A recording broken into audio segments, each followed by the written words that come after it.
നമ്മുടെ എല്ലാവരുടെയും മനസ്സിൽ ശ്രീനിവാസൻ പല രൂപത്തിലും പല ഭാവത്തിലും പല ഭാഷയിലും എല്ലാം ജീവിച്ചിരിക്കുന്നു. ഇന്നോ ഈ ആഴ്ചയിലോ ഈ മാസമോ മാത്രമേ എനിക്കുള്ളൂ. എല്ലാ കാലവും നമ്മൾ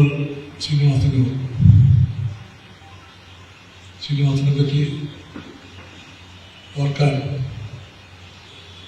സിനിമാ രംഗത്തും ജീവിതത്തിലുള്ള ഏറ്റവും നല്ല ആണ് ഇവിടെ ആദ്യം സംസാരിച്ച സത്യനന്ദിക്കാണ്. അവർ തമ്മിലുള്ള ബന്ധത്തിൻ്റെ ഇപ്പോഴത്തെ ഭാഷ കെമിസ്ട്രി എന്നാണ്. ആ കെമിസ്ട്രി എന്താണെന്ന് അത്ര അടുത്ത് നിന്നല്ലെങ്കിലും അറിയാൻ ശ്രമിച്ച ഒരു ആളാണ്. അതുകൊണ്ടാണ് സത്യം തന്നെ ആദ്യം സംസാരിക്കുന്നത് നിങ്ങളെല്ലാം പറഞ്ഞത്. ശ്രീനിവാസന്റെ പ്രത്യേകതയെപ്പറ്റി ഏറെ പറയാൻ ഞാനാണല്ല.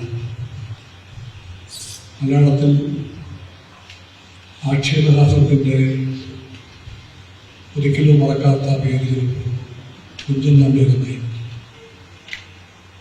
അധികാരത്തെയും കൂടെയുള്ളവരെയും എന്ന് വേണ്ട എല്ലാത്തിനെയും വിമർശിക്കാൻ നമ്പ്യാർ ശ്രമിച്ചത് അദ്ദേഹത്തിൻ്റെ കലാ വിഭവത്തിലൂടെയും. കുഞ്ചൻ നമ്പ്യാരെ കേരളം ഒരിക്കലും ഉൾപ്പെട്ടില്ല, ഉൾക്കാനും തോന്നില്ല. കുഞ്ചൻ നമ്പ്യാരുടെ ആക്ഷേപത്തിൻ്റെ നാം കേൾക്കാത്തവർ വിരളമായിരിക്കും. പക്ഷെ ആ മുറി കേൾക്കുമ്പോൾ ആ മുറിയിൽ ഒരു സുഖം അത് ഏറ്റവർക്ക് തോന്നും എന്നൊരു കാലമുണ്ടായി. ആ കാലത്തെ പറ്റിയാണ് ഇവിടെ ഒരു വചനത്തിൽ സത്യം പറഞ്ഞത്.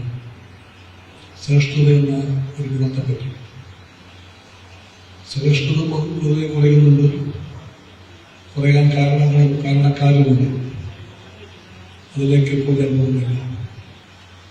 അങ്ങനെ എല്ലാമാണെങ്കിലും ശ്രീനിവാസനും സത്യനും തമ്മിലുള്ള ബന്ധത്തിന്റെ അടിസ്ഥാനത്തിൽ ഒരു കഥയും ഒരു സിനിമയും പിറക്കാൻ ബാക്കിയുണ്ടെന്ന് ഞാൻ വിശ്വസിക്കുന്നു. ശ്രീനിവാസൻ പോയെങ്കിലും ആ ദൗത്യം പൂർത്തീകരിക്കുന്നത് സത്യത്തിന് പറ്റിയ ആളുകളെ കണ്ടെത്തിക്കൊണ്ട് ശീലി ബാക്കി വെച്ചു പോയാൽ വർത്തമാന സാമൂഹിക ജീവിതത്തിൻ്റെ ഒരു പരിച്ഛേദത്തെപ്പറ്റി കഥ പറയാം. അതിനകത്ത് ജീവിതമുണ്ടാകും, നർമ്മമുണ്ടാകും, വിമർശനമുണ്ടാകും, കലയുണ്ടാകും, എല്ലാം ഉണ്ടാകും എന്ന് ഉറപ്പാണ്.